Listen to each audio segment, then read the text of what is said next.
All right, we're back. New Year. We're also live on Insta as well. Nice. Which is great. Let me see. Yeah, there we go. Okay. Hold on, I had echo. It's a huge headache to go and pull it down, and then putting it up is not hard. Putting it down and removing it from the areas, I still think I have the podcast listed on some Facebook sites. So was trying to pull it down, and I couldn't get all of them down. But it is what it is. We did a U-turn here, and we're ready to roll. A little college football. There's a lot going on. First of all, I'm curious. Did you see the Cat Williams podcast at Club Shay Shay? I did not.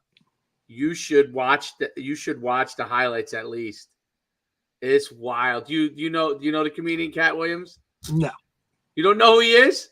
Okay, then you should watch it. It's pretty wild. It was pretty wild with Shannon Sharp. Oh, it's Shannon Sharp, man. He's a trip. Yeah, it's Club Shay. You should see this podcast. It's got in 48 hours 11.5 million views. They must have said some interesting things. Oh no, I'm telling you, this guy Cat Williams, who's like a comedian, throws so many people under the bus. It's in crazy. regards to what? It's a lot of Hollywood stuff. It's so he'll be trending. It's like Illuminati stuff. It's wild. Oh, see, I'm not. Look, it's wild to listen to though. I'm telling you, it's but like, and then it's like really like what, like why is he doing that? Like, what's the reason? I don't know. But yeah, like what's his motive? Is he? It blew up. It blew up Shannon Sharp's podcast. He's at like when you do a little, I don't want you to get into because this is what happens with the algorithms. I watched. Yeah, then that's what you're going to be getting conspiracy theories for the next. Like, I know that's what happens. I watched one or two clips, and next thing you know, I'm like, everything is this. I'm like, oh, I just wanted to watch a couple of clips. I didn't want to watch 50 clips. Yeah, now that's all you're going to get. Yep. But college football. So interesting. We'll talk to transfer portal tape, but obviously national championship game coming up. That'll be great. It's a great matchup. But talking to transfer portal, which is so interesting to me. First, Kirby Smart going, and so the Florida State game where Florida State gets blown up by Georgia 63-3. Ugly. Missing 25 players, right? Either declared or either declared for the draft, either opted out or hurt or portal. And he talks about how the NCAA, like and now supposedly Dabo Sweeney went on something and talked about the same thing because he's the opposite and he doesn't really use the transfer portal. No, he's spoken out against it like a lot. And then a few of the coach, Nick Saban, obviously he's touched on this stuff. So it's going to be interesting. The transfer portal, and I did a podcast on it, and I did like a webinar on it, and a lot of parents like reached out about it. Clueless. That's because they're clueless. They don't know. Not the transfer athletes know what's up. Yeah, because they've done their research, they've done their homework. It's a risk. It's a risk, obviously, and of course, unless you're a top tier guy, but they understand the process a little better. The high school athletes don't understand what's going on at all, and the parents even worse. And they admit it too. 100%. They don't understand, like, how am I? And I could say, like, I'm just saying, like, hey, you got to go at this the best way you can, and market the athlete and all those kind of things. But you may do everything that you think is right, and you may not get where you think your child could be. Let's take the rose-colored glasses off. Let's say before he would have been a group of 5 FBS school, he may fall to FCS. Maybe before he was an FCS, he may fall to D2, and it could have nothing to do with anybody what they're doing. But you have to explore all your resources, because if you don't, it's much harder now. And Correct. like, well, why is it harder? I'm like, well, simple. It's You numbers. know who Deion Sanders is, right? Yeah. They're like, yes. Well, he's taking 4 or 5 kids, high school kids, period. And the only Yeah. ones taking are literally trying to get it 4 or 5-star guys. And if he doesn't get those, he's going That's to the it. transfer portal for everybody else. Yep. I watched his the documentary that he's been releasing every week on Amazon Prime.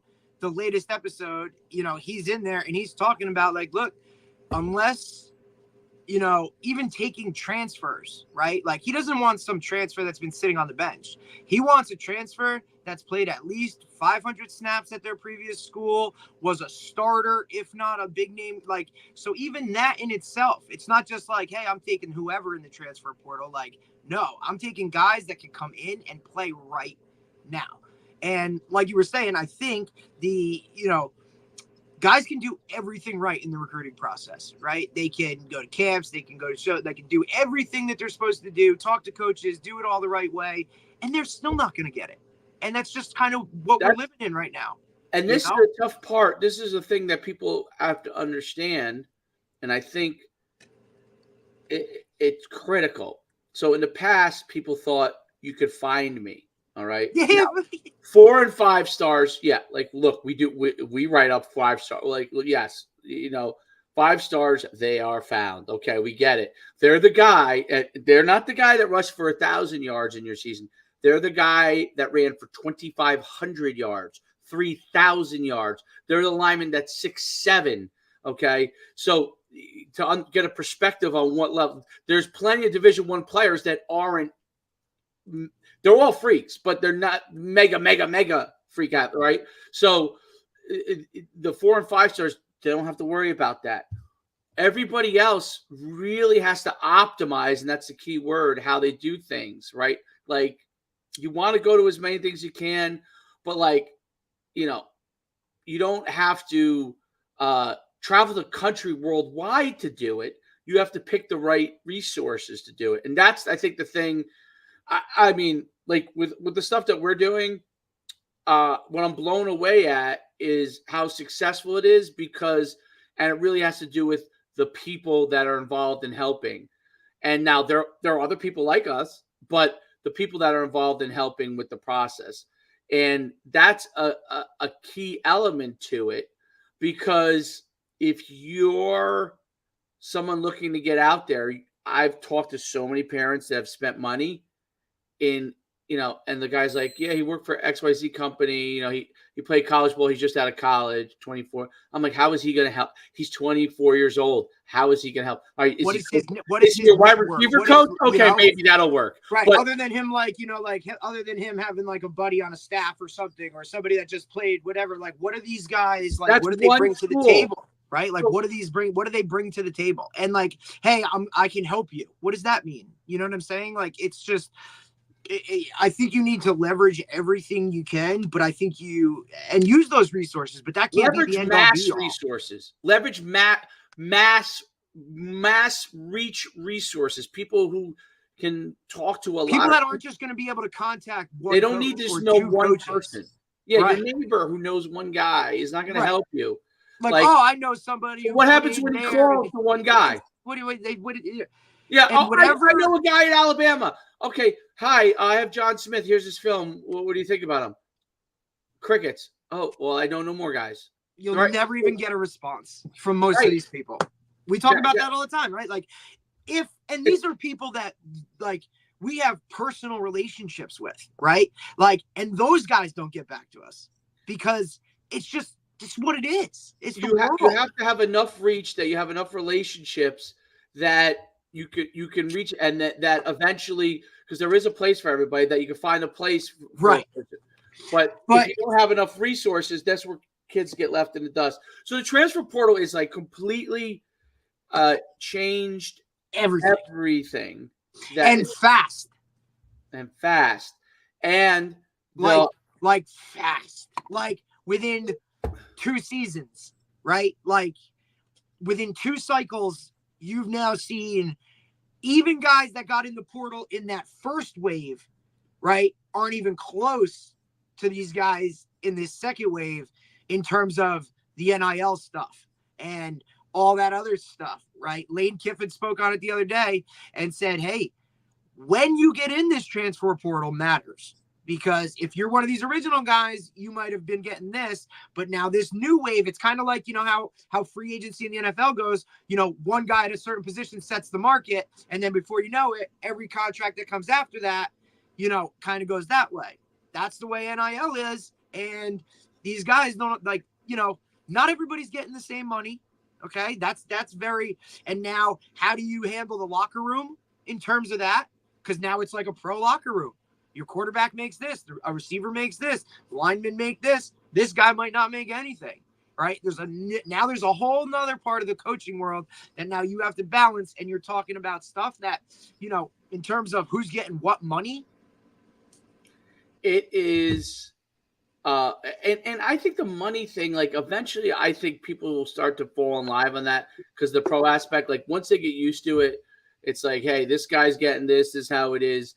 The hardest thing is the mind frame of the athlete, which is why they like the transfer portal. Okay, if I'm a coach who and my staff, their job hinges on the performance of these athletes, which is the truth. If the kid, I'm going to give money to somebody, I'm going to give it to a guy who, even if he played, let's say he played at Delaware's now going Division I. William and Mary, right? And threw for 2,500 yards at William and Mary. That's a much better prospect for me than a high school kid, even if he is a pretty high level guy. Even if he's coming from St. John Bosco in California, right? Or Bishop Gorman, or just like, because why? This guy's ready made. I know he can compete. He's already shown me, right? He it's less just everything on me in terms of, and he's going to help me now. I'm not going to have to spend it. Ready made. The key word is years ago, you redshirted. Then they got away with to develop you, right? To get you. That went out the window for the most part. Like, I mean, they use it when they need to, but for the most part, they want you ready made. Right. And then it went to like, okay, so now high school guys are graduating mid-year so they can get in for spring ball, right? And they can get a jump start on that, right? Now that's like, okay, these guys are going in, transfer portal guys, this season has, they walk away. Maybe if their team's playing in a bowl game, hey, I'm in the transfer portal because we know that's all going on while teams are still in season. This guy might be at practice on Monday and all of a sudden bowl practice starts and he's nowhere to be found, but now he's on another roster. Like,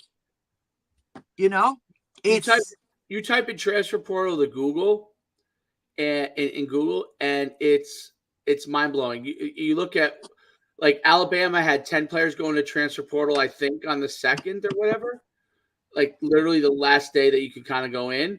Right. Ohio State. Oh, but that's a whole different animal because, like, 11-1 quarterback. He left, and then they're trying to find another guy because the guy who played in the bowl game was not very successful. Nope. Not that he won't be. He didn't have much time, but like he wasn't very successful. So now they're trying to find a quarterback out of the transfer portal. It's so funny because, I look at it like this, like and coaches have to are struggling to adapt to this. Like Ohio State, Ryan Day, when he was approached, if this all was true, I don't know. No, Ryan Day's never talked about this, but if this all was true, the dad asked. That's what they say. The dad asked if he was going to be the starter next year, and he said, "Obviously, it's Ohio State. We got to compete." But if you think about it now, like that's kind of the what you would normally say before the transfer portal. You would have said that, right? Now, he was being honest as far as what his approach was, but basically you had a starter, and now you, not on purpose, alienated your starter in some way, shape, or form, and now you thought your other guys were as good. You find out they may not be as good. Now you're actually back in the portal trying to get a kid that was as good as the kid you just lost because you said one thing and that's kind of the world it is. It's a world where you have to manage expectations on a regular basis, and not that you don't normally, but kids are going to move, and there's no, like, I don't see the NCAA right now putting in parameters. Like, I think it would have to come from like Congress saying, when they do their little like they bring them down and they ask questions about it to see if they want to make maybe a rule about it. I mean, all those in front of Congress. I think the whole, you know what I mean? Listen, there's a lot of factors that go into it right now too. Is I think you're dealing with a certain type of kid that's been raised a certain way, right? And it has nothing to do with them themselves. It's just how they were raised in terms of ask questions, right? Stand up for yourself. Everybody deserves a fair shot, all that kind of stuff. And so now you're starting to see it. And then now the rules, right, are kind of aiding in that process of allowing that stuff to happen. And so now you're seeing just, all right, well, one did it, now two do it, and now it's a domino effect. It's kind of snowballing. I think the NCAA, look, they're in the business of just making money. I mean, we kind of understand that whole process, but at the same I don't know. time, The NCAA doesn't make money from football. That's part of the issue. So, and it's the bowl games, right? That now it's just like a whole different. It's a whole different whatever. The NCAA makes money from basketball because they run the NCAA tournament. Right. College football is a college football playoff. That's a separate organization. So that is not, they're under the NCAA rules, but that is not owned by the NCAA. So that's an important thing to understand. So when people so you really have a situation in football, not necessarily basketball, but in football where the NCAA is regulating all this, but as far as their control over the championship and those kinds, they really don't. They don't run the championship, right? So when that happens, and essentially the conferences run the conferences, and then, oh, by the way, NCAA, please enforce the rules. So when you have the conferences going on with all the things that are going on, football dictating all the things that are going on, I don't think the NCAA has the staff or is it absolutely not to handle. They rely on committees. Plus, they're bullied. You know what I mean? Like these guys, they are getting bullied. Yeah, like you know what I mean? Like it's like at the end of the day, let's call it what it is. And you're now starting to see though these higher level programs with more donors and more just overall money and stuff of that nature now are starting to what it looks like aid in the process of helping you recruit, change your roster, all those kind of things, because with NIL and all this other stuff, the transfer portal, guys can just go here and there and all of these places, and if you have a good NIL collective, like you're kind of set. I think those are the things that, like, I think the NIL idea was a good idea, but I think the parameters that were like, I think now it's becoming the Wild West, and I think they'll get it together because I think they'll have to. Otherwise, it's just going to be like, I don't pandemonium. And I think like the coaches are kind of lobbying for certain things. But you can see a guy like Deion Sanders come on in and do things that we've never seen done before. And, there's no precedent to kind of hold it, accountable. Well, you don't know the only precedent would be if he won or lost, right? So if he lost and it failed, you would know there's the precedent for that. If he wins and he's successful, there's a precedent. So, and right now it's in limbo because it's only his first year, and it was right.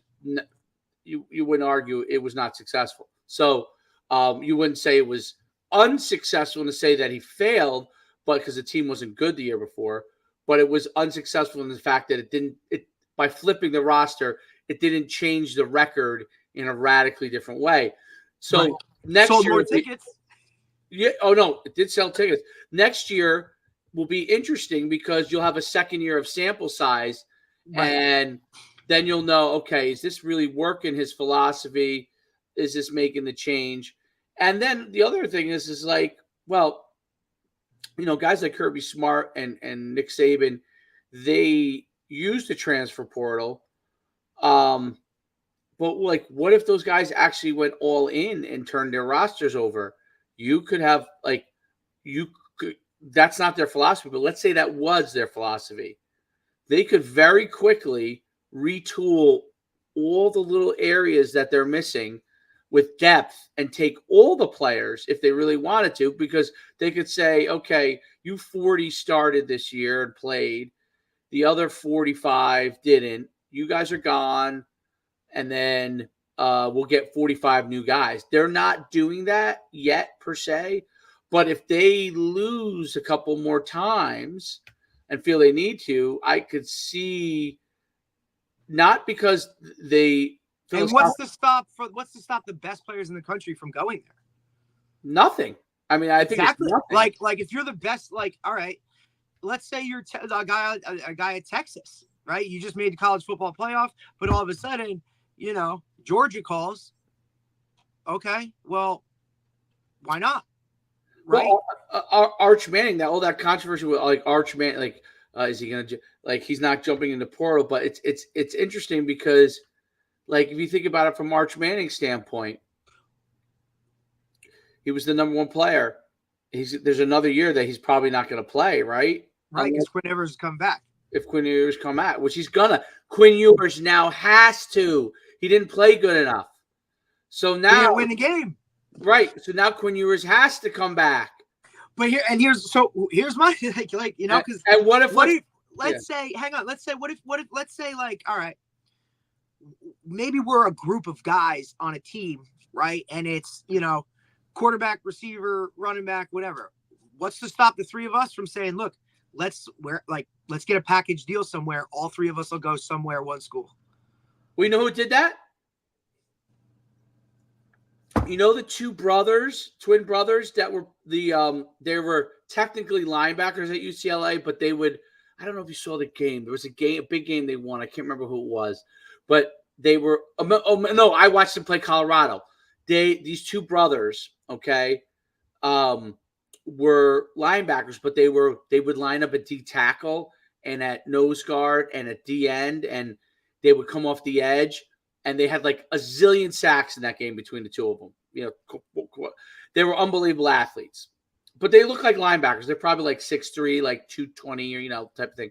They transferred as a package, the both of them, from North Texas.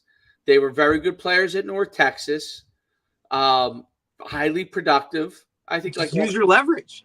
And the both of them came as a package to UCLA. So now UCLA didn't get one guy. They got two. They got two.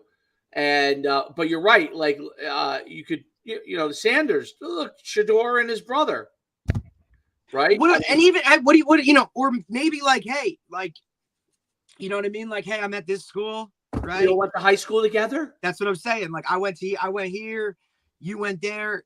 Look, let's go. Let's pick a place and let's all go. You know what I'm saying? Like, why not? Right? Like, you get some of these schools that produce these dudes, they get to college and it's like, yo, these guys, my high school teammates were better. Like, Or you had a better, even if their talent level was the same as another guy, them, right? So you grew up around them, so you feel comfortable with them. And if you played at a high level program together, now here's the big one that I think is gonna, and we're seeing it a little bit already, right? Guys that commit to a place, right? And maybe they commit to the coach, right? Position coach. And now all of a sudden this position coach ends up somewhere else. I'm taking all these recruits with me, right? So now you're going to see guys, same type of gig, doing all that stuff, using the transfer portal and using that other stuff to be like, hey, my guy's here now. How do I get here? Or, hey, I'm going to bring you in here. Guess what? Here's your NIL here. Exactly. I think that's a big thing. And I think you're seeing it a little like You're seeing guys do it, and look, it's happened a lot, but it's always happened. But I think now the amount that's happening is because with the transfer portal, it's easier. You can just go and do it, right? Whereas you had to jump through a couple hoops. Look at Fran Brown. Yep, exactly. And what you have is, up at Syracuse. And Fran Brown is doing a great job with getting all those guys over there. He got the quarterback from Ohio State. He got he flipped some big commits from certain places. You know what I mean? Like, he's bringing in these guys, and like it said, same type of thing with Dion, right? Like, obviously it has to show on the field because ultimately you're judged by wins and losses, right? But that stuff's all in line. Yeah, I think that's going to be interesting in the offseason. A lot of the conference changes too. Now you're seeing USC and UCLA in the Big Ten, like money markets. And I think the kind of coach that is needed at college, like, did you watch? No, I don't know if you watch him or not, but there was a really interesting thing where, like, Warren Sapp and Marshall Faulk were talking to Jason Whitlock, and they're very frustrated with, did I cut out here? Am I frozen? Are you frozen? You are frozen. I am frozen, but you can hear me. Correct. Which means usually what happens is you usually blank out for a couple seconds. Well, this happens, by the way, every single podcast. Well, remember, I used to have all those connection issues, and then I started doing it off my phone. It's just so much easier. That's what I'm gonna have to do in the long run. I'm gonna have to like really revamp the whole system and get like a whole bunch of like new stuff. But so, like I said, this is what happens. Coach Schuman goes missing, right, for a couple times, and usually the guest and I kind of just do our thing. But listen, like we were talking about in terms of kind of the whole NCAA transfer portal, all this kind of stuff. The guys that are in college already and are now getting into the transfer portal, like Coach was saying, understand it because this is literally their livelihood. And they're making a decision where they're virtually and essentially giving up getting their education paid for 100% to go and try to get that at a different place. You're back. I'm back. By the way, so we're on Instagram Live right now. I think it's the first time I did it without doing a replay live. This is actually live. So if you're on it now, like, you're probably able to ask I don't know. Maybe I would have to sit on my Instagram to answer questions. I don't know. But I guess I need Big Smitty to do my podcast too, right? Coach JB. Yeah, but so what was to say? So Marshall Faulk was kind of it was crazy. He was kind of complaining about not getting opportunities. I think he was talking more media, but and Warren Sapp, and they were kind of complaining about it, and I mean, well, Sapp I think is going to Colorado with Dion. Yeah, but they were talking about coach, ex players again, and Whitlock was trying to explain, like, these guys went the road of learning how to coach, type of thing, and while you were playing, and they're like, well, isn't there some level of experience with playing that you translate? I'm like, playing experience does translate to understanding what players go through. Right. It translates in maybe understanding some level of scheme. But outside of the quarterback position, maybe like the safety or middle linebacker position, maybe the center on the line, everybody's pretty focused on their own world, right? Where they don't worry about other people as much, right? So it doesn't necessarily translate outside of your position. Now, if you were to say positional opportunities, I would say, okay, maybe you're right? Because if I played the position, I know the techniques of my position. I could probably, if I have the ability, the temperament to coach, I can maybe coach the position. Right. A management level position like coordinator or head coach or something like that, to me, is a little bit different. But what was interesting is this, and just from the transfer portal, the type of I don't know why my phone's blowing. The type of coach that is required, and it may not be coach, it may be staff member because they're all able to put as many staff members as they want now. So maybe your coach, your position coach is the same kind of guy. Maybe you don't, as these $1 billion keep rolling through, maybe your guy is like, hey, listen, the only kind of thing on recruiting I need you to do is talk to a couple kids that might be your position guy when we get down to it. Maybe look at a film of a guy. But eventually, I think you're going to have, and you've seen it in a few places, you're going to have the parallel to like the NFL system. Head coach, all of his staff, analysts, assistants, personnel, right? And you already see teams doing a good amount of it, but it's like one personnel guy or two personnel guys. Like eventually that staff, and I don't think there's a limitation on your personnel off the field staff. I think there's a limitation of your on the field staff. But with your off the field staff, I think you're going to have head scout, area scout. You're going to have an entire quote unquote recruiting department that's so much more than what it is now. It's not just going to be somebody who's sitting there monitoring Twitter and all this other kind of stuff. Your coaches, you could actually now have a coach that's like, hey, dude, you're just going to coach. Okay. Yeah. Maybe you have to shake a hand with a parent here or there, or call a kid or shoot a text. But think about it. Even that, other than a FaceTime or a face-to-face, you could have your GA texting these kids and not have, these kids not have a clue. Now, is that the right way to go about it? I don't know. If it gets, you might have your general manager, your director of player personnel, or your head of transfer portal personnel, whatever you call it. The staffing now at the college level is going to, and I mean, look, and you see it when these guys take over. Matt Rule takes over at Nebraska. All of a sudden, all these other positions are on board and within the staff itself, right? And then the bigger the budgets, the more people you can get into the program and pay. Now, the more staffing you have, the better things are going to probably go for you, because you just have more people to handle those specific jobs. Whereas now one guy isn't wearing 7 hats. Right? Like, I'm not going to coming off the field to watching film with my guys, to texting recruits, to doing this, to having a visit over here and then sign this, or you know what I mean? Like, somebody is going to be assigned. Each coach is almost going to have their own little group of whatever to handle the day-to-days. Right. So where the money, if it continues to come in, especially at the bigger programs, that allows you to really kind of shape.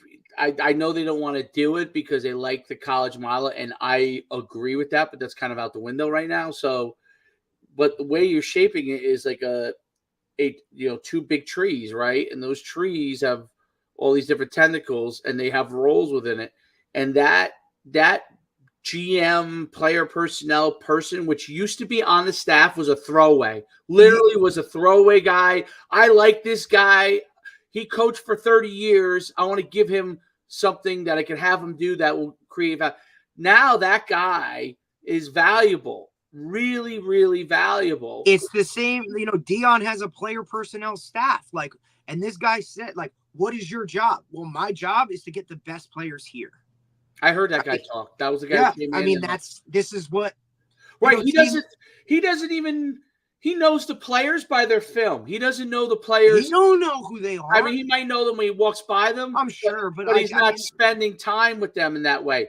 His job is and I think they do that on purpose, because now it doesn't get personal, and now you don't feel like, oh, well, he's a good kid. Like, no, dude, he ain't performing. I don't care. Goodbye. Right. And it keeps it that business structure mentality of, and that's where the disconnect or the battle is between, the OGs who want to keep this college football team, all that kind of stuff. And then there's a whole, they're not wrong, but it's not how it is. And then the other group that's, business minded, out for myself. What can I do to kind of help myself get to wherever I need to be? You got two really kind of big things clashing. And it's like, well, pick a side. Well, I don't know about that. I think it's a mix of both. So I think you're going to need both groups of people. I think you're going to need the people because, look, their departments aren't just so. Their departments are coaches and all the analysts that do football related activity, direct on the field activity, right, or analyze on the field activity. Then you have personnel, which is everything scouting, transfer portal, recruiting, everything along those lines, which I absolutely is social media, much more business like. Well, then there's then that's the question is the third part, which you just mentioned, which is NIL, marketing, sales, I guess. Like where does that go within the organization? Because it is part of personnel to an extent, right? You need to have a whole business department. It's like literally a business department for football. Like that's not even. I see them do like when you go on. If you ever, I don't know if you ever go up on the staffing, but when I go up on the staffing, there are some places that have kind of all three areas. They just haven't mapped it out that way. There are some places that just have one or two people listed in that area. And I'm like, oh my God, that's bad for them in the long run. Like that, like those people must be working round the clock doing 50 million different jobs.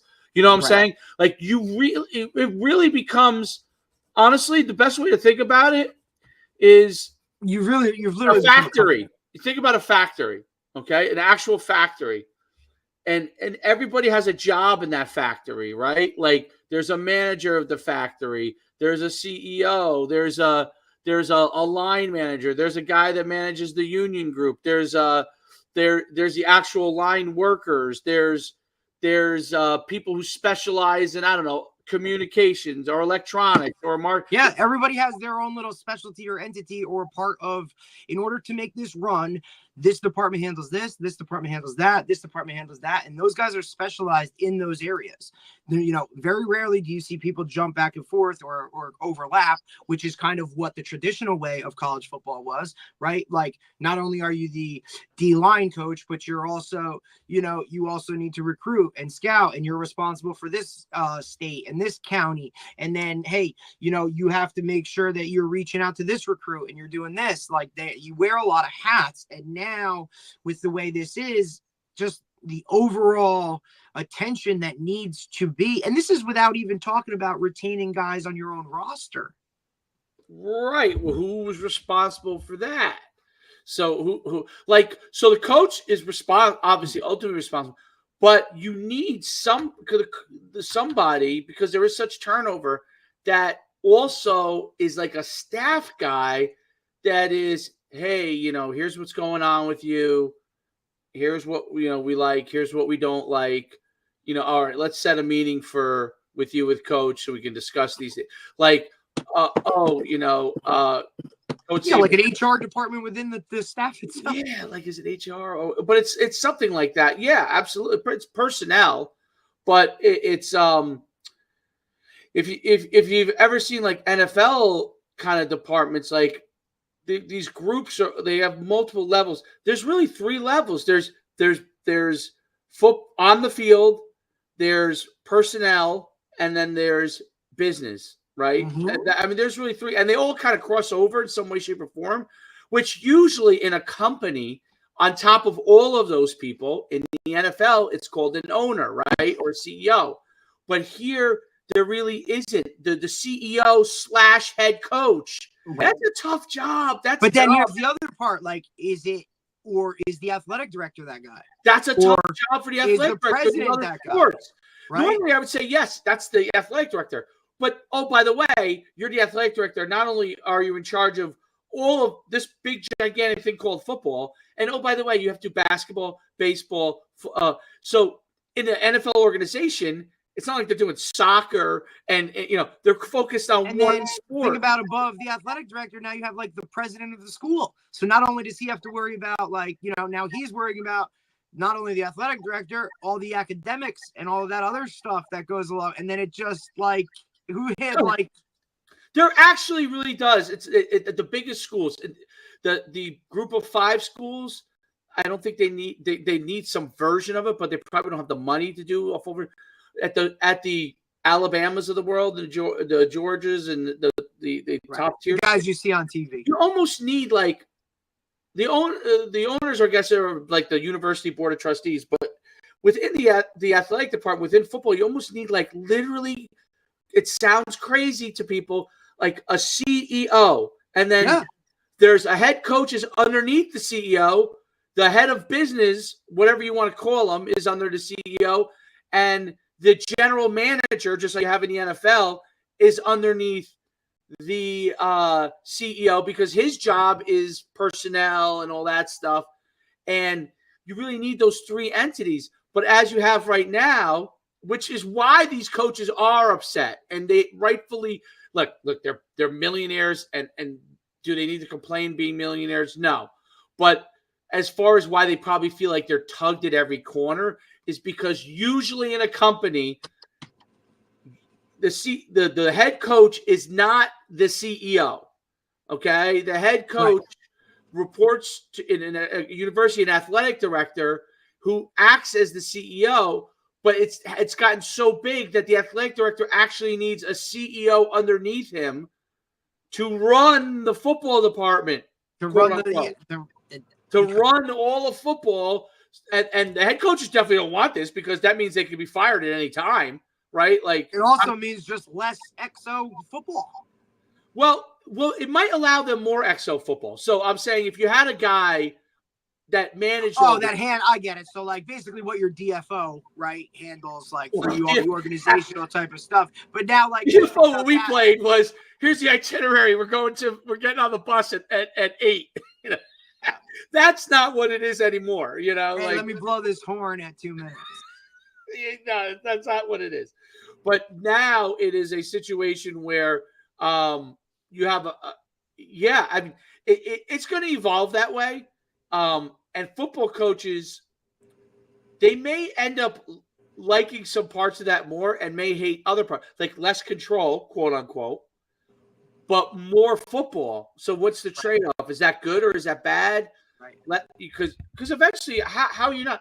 At worst, what they're going to have is 3 tiers that are going to have to work together under the athletic director, which is GM, business manager, and head coach, and they have to work. And if you really want to like call it for what it is, like these higher level programs, your Ohio States, your Alabamas, these guys of the world have been kind of doing this behind the scenes, or at least had somewhat of a framework that modeled, what the NFL does in terms of that. Now, maybe it's not the same names or any of that, but it's somewhat modeled like that for these guys to transition. And that was kind of always, well, we don't have that here, or we don't have that here. But now I think so a lot of those guys kind of have been, but I just think it's on a different level. Go on the staffing thing and like the biggest schools and see how they've started building it out. They still haven't figured out how they want to branch it, but they've been building it out. Like when Vanderbilt, and I'm not talking about whether it's successful or not, but when Vanderbilt hired Clark Lee, they hired Barton Simmons as the general manager. And Barton Simmons does nothing on the field. Barton Simmons used to be like how Mike Farrell was a rival. Yeah. He was one of the rivals guys. They literally hired him all in charge of all the personnel. Mm-hmm. How do we get kids in there?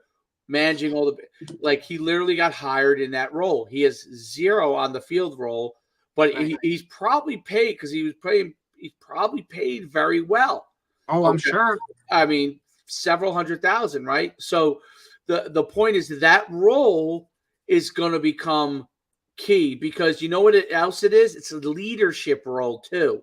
Absolutely. It's like an administrative role.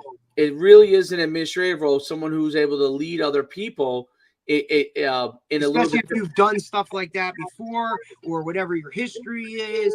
I just think the whole evolution of football itself is going to be it's getting overhauled right now in terms of because it's just adapting to kind of what's going on. Who said I got to give him a shout out and who he works at Florida State. He's GA with them in the personnel, and you'll know this name as soon as I say it to you.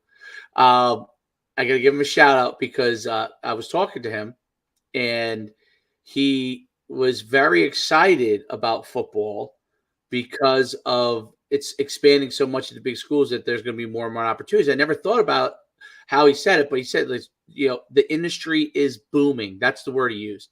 And, so I said there's going to be more and more opportunities at the college level, probably similar to NFL, maybe more. Absolutely. Maybe more than the NFL, maybe more. But the person is, and you'll love him. He was one of our players, and he was one of our linebackers is Will Dalpra. So Will Dalpra works in the Florida State Athletic Department. Perfect spot for football, and but he is. But I loved what he said there, because it's the industry is exploding, and I never thought about it that way. Like, because you when you see transfer portal, when you see NIL, when everybody talks about, coaches, this frustrates them.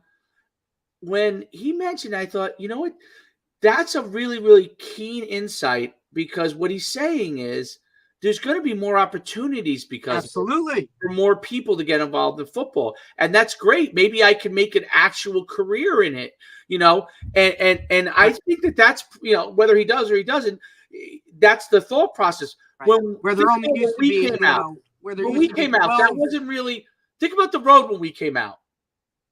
That's what I was saying. Like, you think about it, like where there used to be only 12 jobs per staff, and now you're going to have 25, 30 50 jobs maybe. per staff. 50, you might have 50.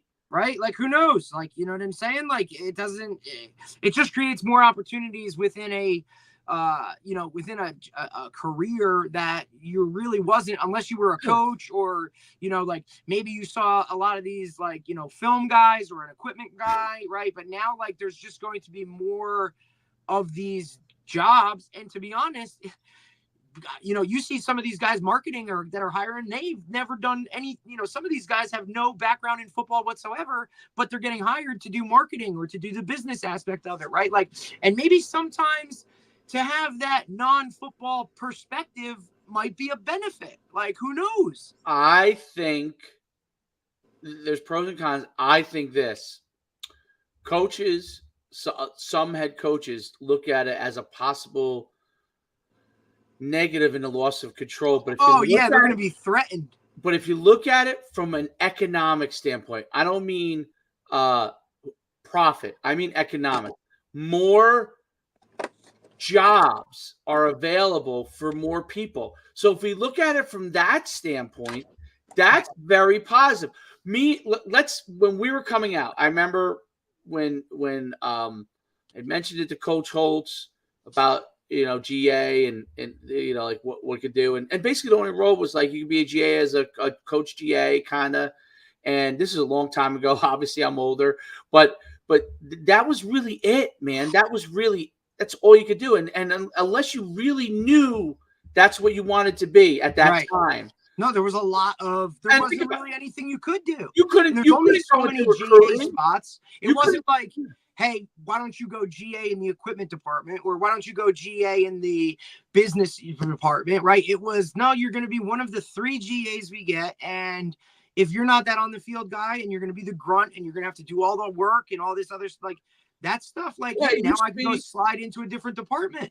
Right. It used to be, listen, you're on the field. And, oh, by the way, you're also watching all bits of film. You're doing like everybody. Yeah. And then guess what? When I'm going home, make sure you contact all these recruits and make sure everything's on point. And then make sure we know that when these guys come in tomorrow morning, the film's ready to go and everything's cut up and all my cards are done. Like, dude, there's a reason that the burnout rate was what it was. That might be crazy, but I think it's true.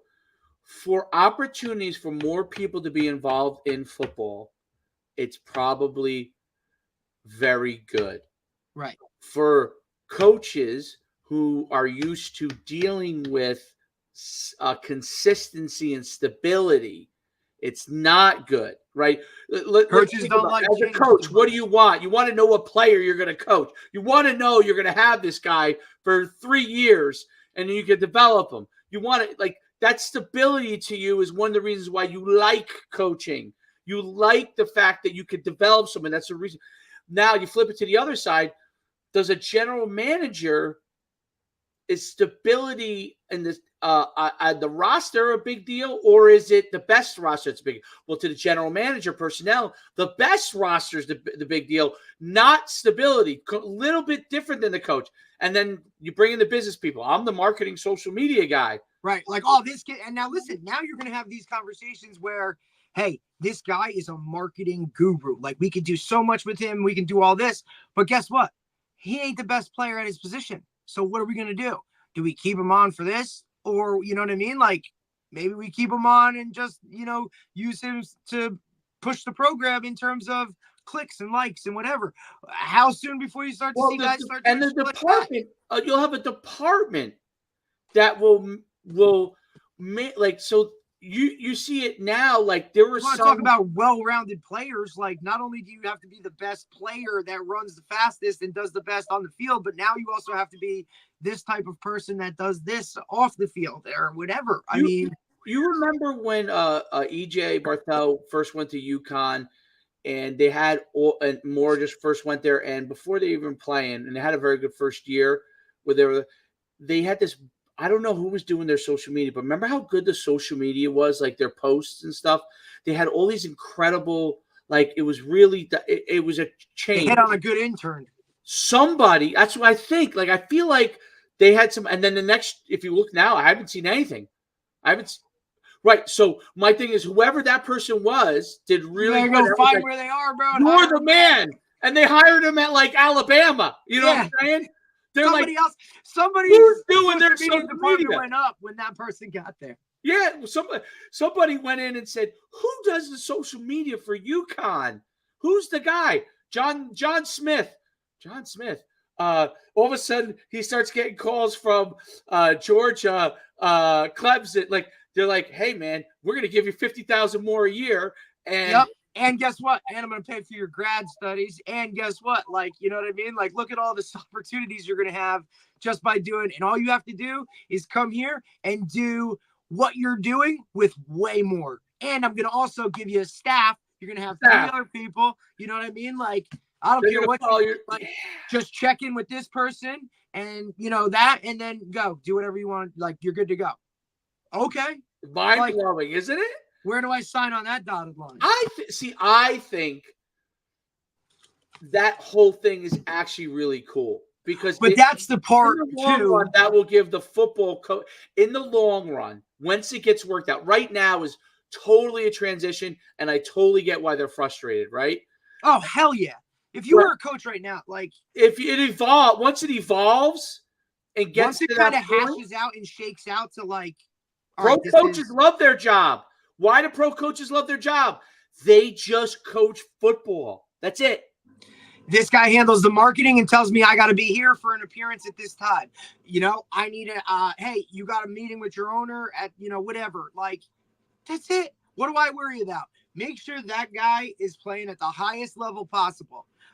You want to talk contracts and money?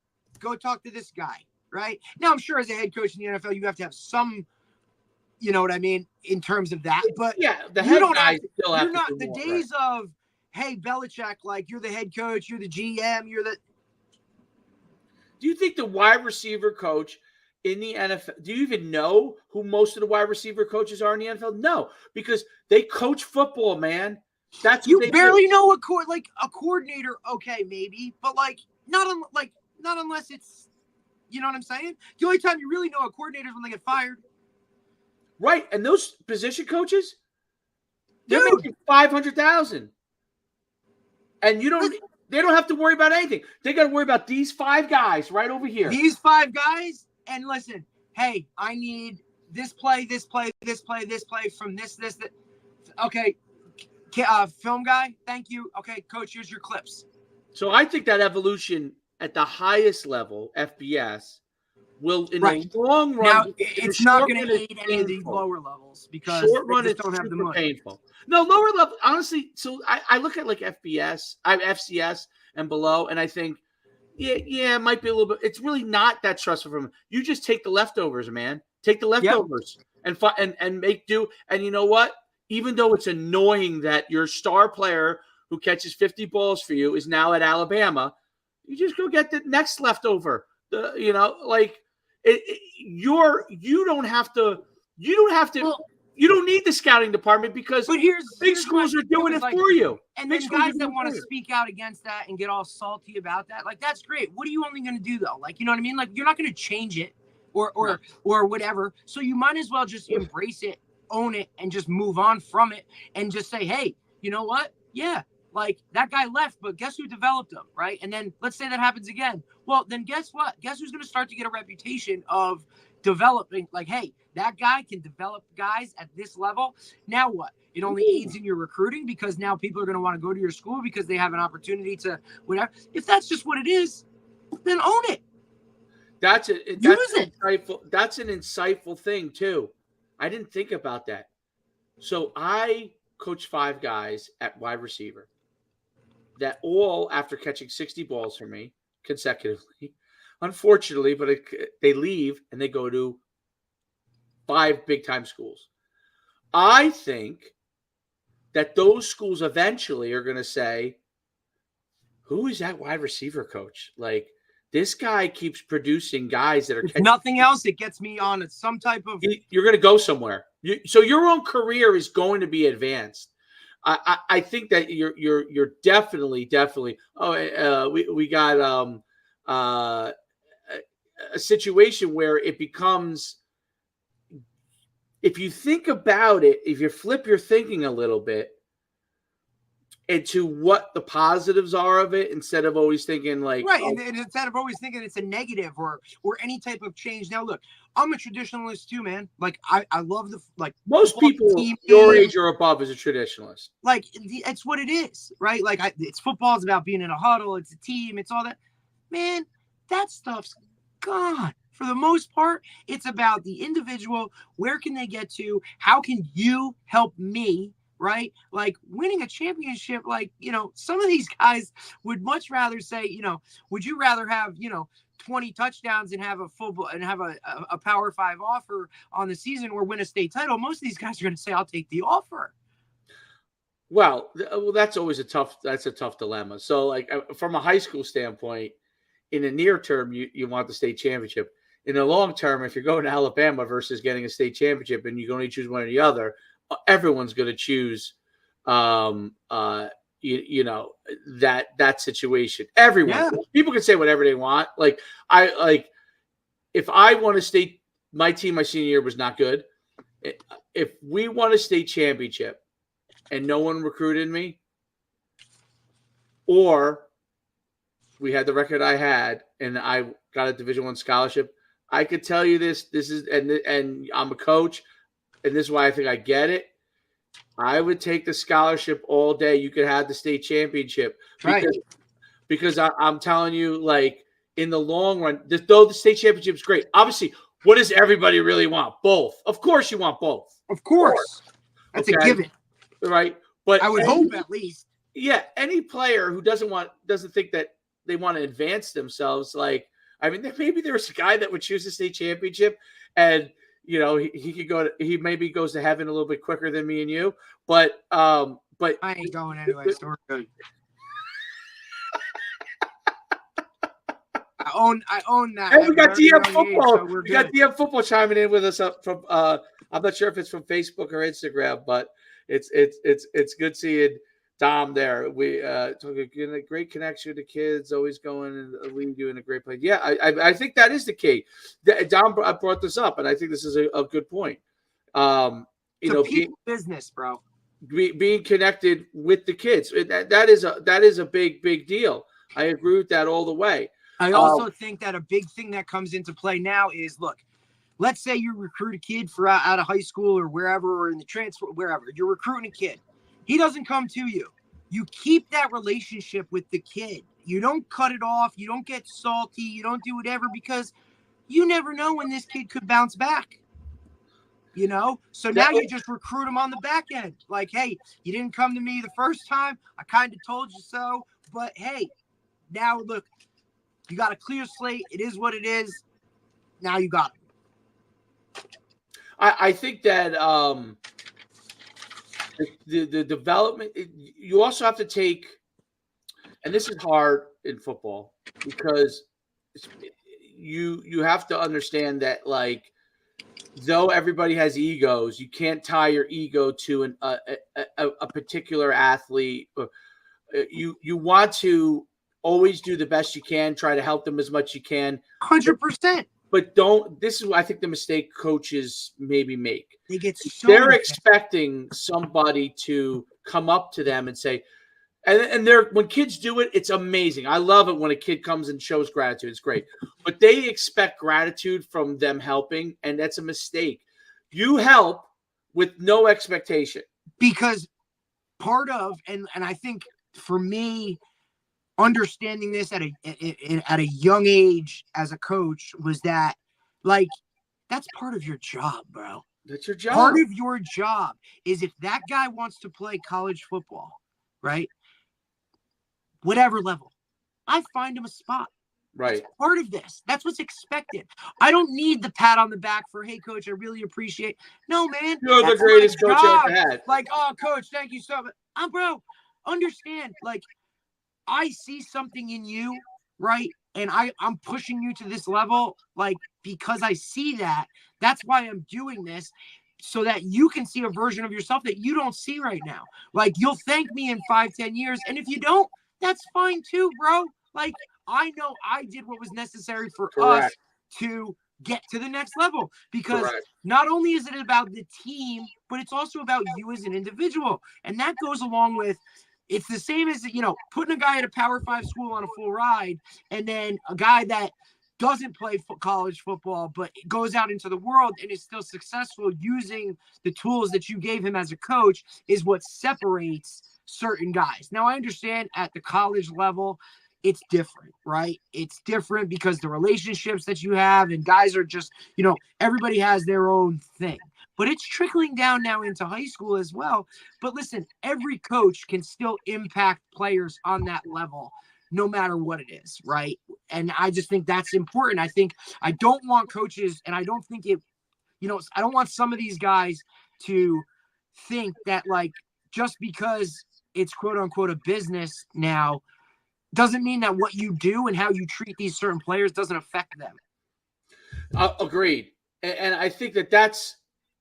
And I think it's an issue that a lot of these younger coaches, and I don't want to sound like that guy that's like, oh, the whatever, is the need. Wisdom. It's lack of wisdom. The need for now, though, right? Like, man, like, you remember coming up, pay your dues, man. Like, sit in the room, be a sponge. Don't open your mouth. And if you do have something to say, you better damn well understand that, like, you're going to get 7 different point of views coming at you because you're the youngest. And what do you know? Right. So if you can prove that, just continue to do the work and, do the jobs nobody wants to do and all those kind of stuff. Like, I'm old school in regards to so many of these young guys just come up, and just because, they have a whatever record on Madden, they feel like, hey, I can call plays. Yes. Like, come on, man. Like, take the backpack off and coach. Well, that's a whole different aspect. Dom actually brought up a good, interesting point. I'll put this out there. He said it seems like college football's turned into high school youth football without the NIL deals. I think that there is an aspect to that because, see, there's two elements that are pushing on both ends, right? You have the NFL model, okay, which obviously is a business, has those, I talk about those breakouts of those 3 levels, right? Breakout of, they have the business aspect, you have the coaching aspect, you have the personnel aspect. Those are 3 things involved in college. Underneath the umbrella. Underneath, you have youth football, which is organizationally built, not necessarily for profit by organization, but it doesn't matter whether it's nonprofit or for profit. The model is a business-based model. Correct. You have to take in a certain amount of money to get uniforms, do all those kind of things. Okay. High school, public school, that's not the case. Parochial school, it is obviously parochial school. You're going to have a mix of it. But it's a situation where those 2 down and up sides are really pushing on college football, right? Mm-hmm. And so what happens is eventually you get to a point where in order for college football to fulfill what is going to happen when they go to the pros, you have to get a model that somehow the college football model was contradictory to all the other models. And so what you have a little more like the high school model, but contradictory to all the other models. Okay, and especially the NFL. This is why I always bring up the point of soccer or baseball in a sense, but soccer in Europe is really an example of kind of what college football is becoming, because they take kids through a system, right? And that system, whatever name you have it, when it's Alabama, or Carolina Panther University, right? It's part of a system, right? And a system that takes them through. The soccer system is basically two ways. You go two ways. You're basically a club recreation guy. Yep. I mean, it's not really recreation, but like, I don't know, you play, you might compete, but you're never going to have a chance to earn any money, right? Right. Or you're on a path to maybe be a pro. And those are two very distinct paths that the kids find out probably in their teenage years, because there is no you don't play sports in high school in Europe or in England. You play for your club, and then high school is high school. So like, what do they call it? Secondary school? I don't know. Same thing. You play for your whatever they call it. Now, I used to laugh at that model. Laugh at it. Like, I used to think, because I played college football, I said the university model is the much better model. What I never understood was it may have been a better model, but as long as you have pro sports, it wasn't a sustainable. Right. You can't, there's not any way to continue it. It's no way to long-term continue. The soccer model, which probably goes 100 years before our university models, right? The soccer model is like, hey, you go to school to go to school, college, high school, whatever they call it, element. You go to school to go to school. And yes, our school might have, I don't know, an after-school club soccer team, but that's not. It's almost like they were separate. They're separated. Now you see that in youth sports now. You do, right? Like, I use my son. He plays on St. Leo's basketball team. He plays on a rec team, and he plays on a travel team, right? Those are three different areas, three distinct different areas, three distinct different objectives. And that's how and that's pushing up on the college model, and the NFL is pushing down below on it. And same thing with the NBA. Right. Everything gets squeezed. And look, and we do obviously things here that are different than, No, what I'm saying is sustainability. Like, basically, it's almost like they said many, I don't know when they came up with it. And I'm not saying it's right, wrong, or indifferent. I'm saying they must have said at one point is like, hey, sports are sports. Sports are sports. People who want to play sports, they should follow sports. When they go to school, they go to school. Right? What we've done, which I thought was originally brilliant in America. Right. We smashed it all together and said, look, you can go to school and you can play sports. And you're now almost, rather than, no, you're not an academic, hyper-focused, and that's all you do. You're not athletics, hyper-focused, that's all you do. We're going to smash them together. And now you're kind of taking away from each, right? Because now you can't focus all of your energy on sports because you got to go to school, and you can't focus all of your on school because you got to play sports or you're playing sports. So it's like, well, you're asking me to do, rather than just be great at one thing, you're asking me to be kind of like okay at both. So right. And so I think that it's a very difficult thing. And then you see, because you're going to have outside organizations, like, and for years, schools fought against outside organizations, but you can't, like, it's America. Derek You're not going to tell me what, I do what I want to do. In America, Derek Depascale, you turn around and say, I'm going to start the Derek Depascale basketball organization, right? Who's to stop you? Who wants to train with me? Who wants to play in my organization?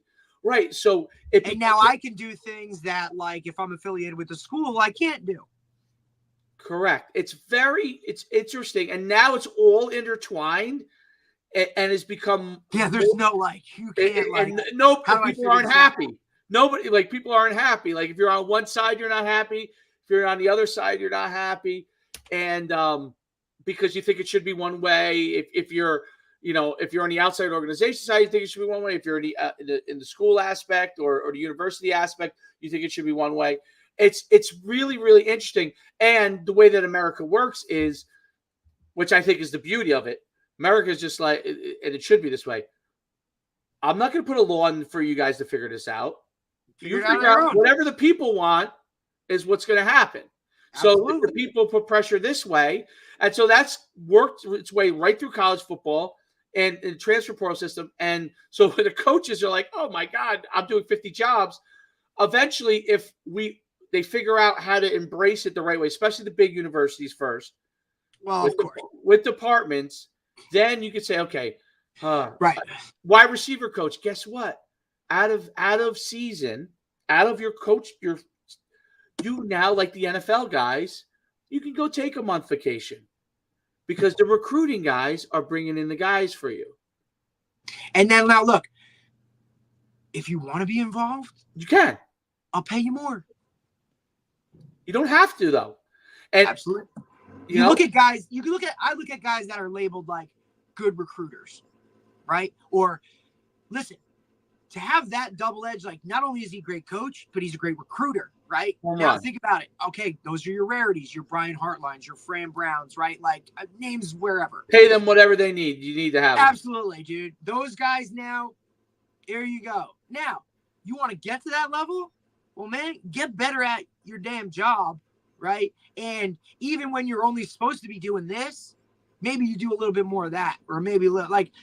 And now look, that's where it's going to be. Hey, it's a younger man's game. Yeah, man, because if I got to get home to the wife and kids, I can't be spending all those time in the office. Whereas now, if I'm a younger guy, I should be burning the candle at both ends because I can. Now that's a whole different world, and then I think the happy balance of both on a staff is what creates greatness, right? Like I got a family guy that's an OG, but I got a young buck who's willing to sleep in the office and do all the craziness. Like now get that happy medium, balance the wisdom with the young energy. And like, now we're cooking with gas. I get that for every position. Then I get that in my immediate department. Then I get that in my business people. And ultimately, when we all sit at this table, like we're going to shoot stuff, like we're going to come at each other and whatever, but it's all about at the end of the day, like when we hold up the national championship trophy, like all of y'all are getting rings. Well, and that's what they do, by the way, in the NFL. So you think that the secretary or the administrator, they all get a ring. They all get think rings. The lady in the cafeteria, like hell yeah.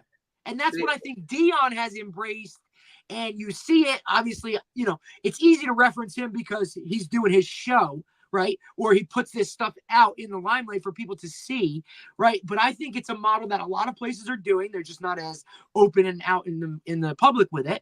But the people, like Don said, it's a people business, right? The more you show you care about everybody in itself, now everybody's on the same positive path. When things listen, because we know how it is, things go astray, things go awry, stuff happens. Now those people aren't going to be so quick to be like, well, told you so, or yep, that's shit, or you know what I mean? And they're going to be like, look, this is a pretty good dude and I think he'll get it right, so let's give him the chance, right? And now maybe guys aren't getting fired after midway through their first year. I agree with all of that. I think that what do they call division of labor?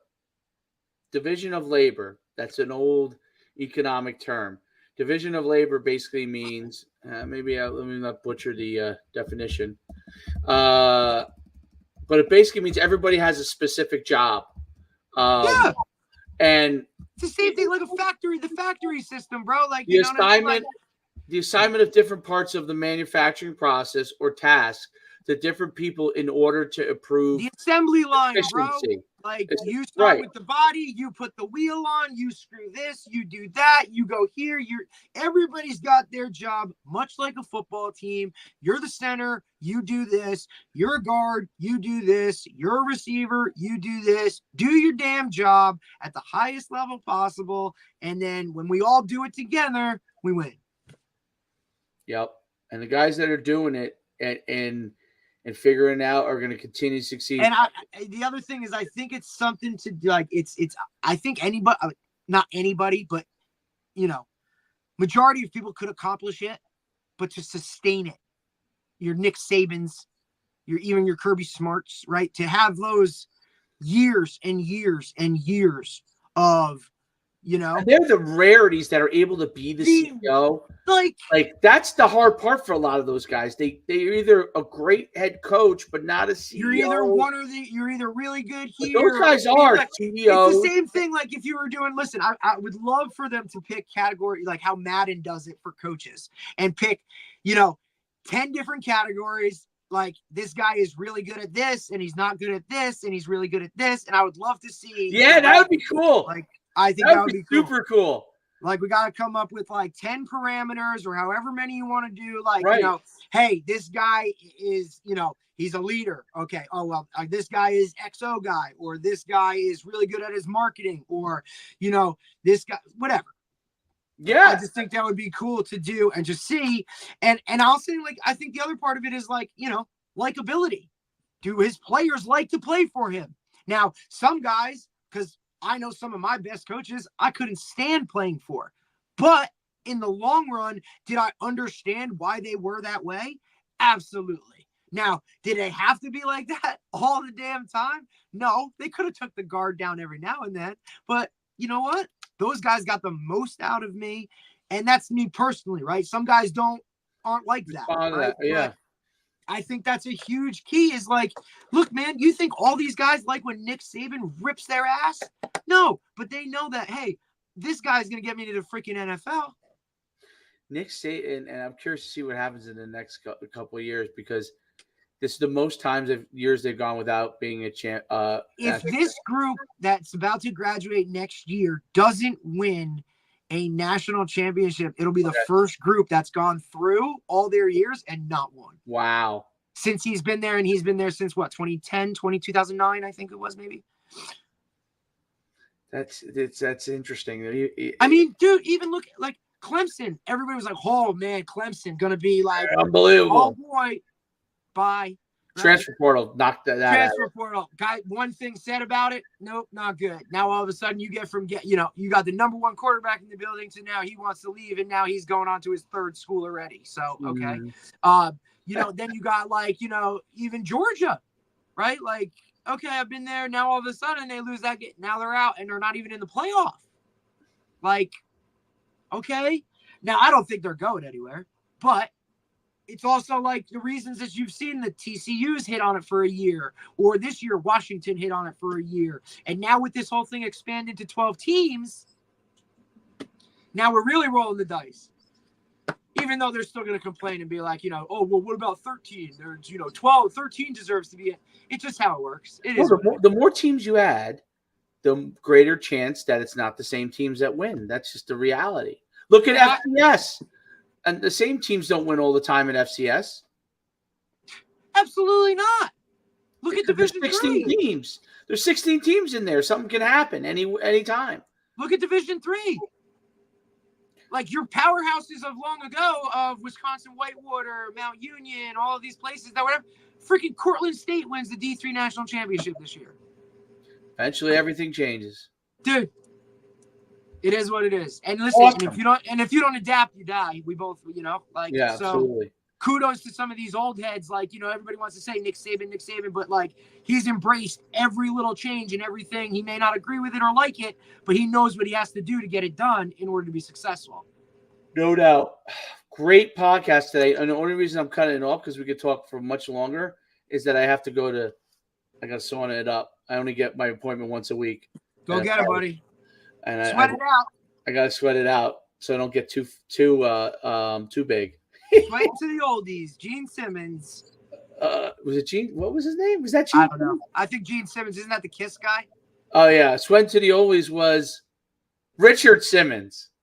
Even better. Wasn't there a Netflix? That's the 80s aerobic guy wearing wigwams and shit. Yeah, wasn't there a Netflix thing on like where is Richard Simmons? Like they were trying to find him. Yeah, and they didn't understand that why he worked out so much and still looked the same. I didn't know that. Guy's doing aerobics for 30 He's going years. for his sub so he can eat. Like, damn, man, that guy looks great. Like, I think he still looks the same as when he started it with the same pair of socks. Richard Simmons. All right, buddy. All right, man. Great podcast. Good stuff. All right. Take care, guys. We'll get out of here and move on as soon as I can find the nice.